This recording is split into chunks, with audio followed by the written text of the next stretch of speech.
came to the city from the village to support her family. Her dad was very sick and his health was deteriorating. She had no other option but to come to the city in search of money for his hospital bills. Luckily for her, she was directed to a company that gets jobs for people like her new to the city.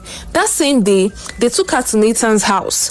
When they got to the gate, Doris couldn't believe her eyes. The house was so huge.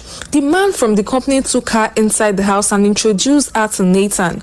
"He is your new boss," he said.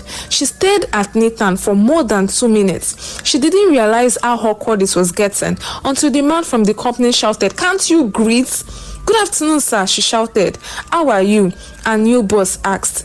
"I am fine, sir," she replied. They finalized the deal. She signed some documents. He showed her to her room. That night, she kept thinking about him. He's the most handsome man she has ever seen. Even her ex-boyfriend that took her innocence isn't as handsome as he is. She started working in the house as Nathan's house help. She didn't see him much. Nathan worked day and night and he doesn't have a life outside of work. All Doris did was cook, clean the house and sleep. She could eat anything she wanted. She even started adding weight. Her heart started growing bigger. Her hips got more curvier. Nathan saw all of this, but he comported himself and focused on his work. And it kind of bothered Doris because she wanted more than a boss and employee relationship between she and her boss. They only talk once a day, and that's in the morning when they see. In the evening, Doris is always asleep before Nathan comes back from work. And Doris was slowly falling in love with Nathan, and she knew that her feelings will pie in her. She doesn't have the courage to tell it to him. The fear of rejection made her keep her feelings all to herself. Doris's friend, who is also a maid in the same estate, got to know of her feelings for her boss. "Ah, you love your Oga Nathan?" Nini asked Doris one day. Doris didn't say anything but blush, and Nini took her silence for an answer. "Have you told him?" she asked.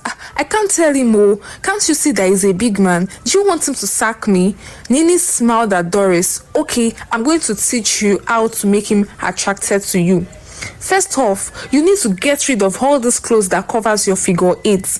You need to seduce him." "Ah, seduce him, K? I can't, though," Doris said timidly. "Do you want him or not?" Nini asked fiercely. "I do," she replied. "So if you want him, then follow my lead." That day, Nini went into her room, brought out some very fancy dresses and gave it to Doris. "Take them and make sure you start wearing them whenever your boss is around. You have a very fine shape. I'm sure he won't be able to take his eyes off you." Doris nodded. She doesn't have the courage to do what Nini is telling her to do. "Doris, you have to go for what you want, okay?" She smiled, thanked her holy friend in the city, and went back home. That day, she waited for Nathan to come back from work, but didn't wear the skimpy dresses. "Good evening, sir. You are welcome," she said to her boss.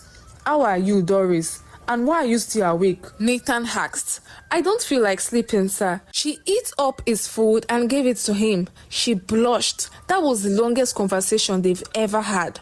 Nathan was low-key glad to have a maid like Doris. She's very stress-free, unlike most of his past mates. They either steal from him or try so hard to seduce him. Doris has been working for him for close to 5 years now. He doesn't say it's much, but it's graceful to have someone like Doris around his corner. Doris still didn't take Nini's advice. She was too shy to do it. It is against her values and her morals, but she really likes him. She has been in love with him for a very long time. She thought long and hard and decided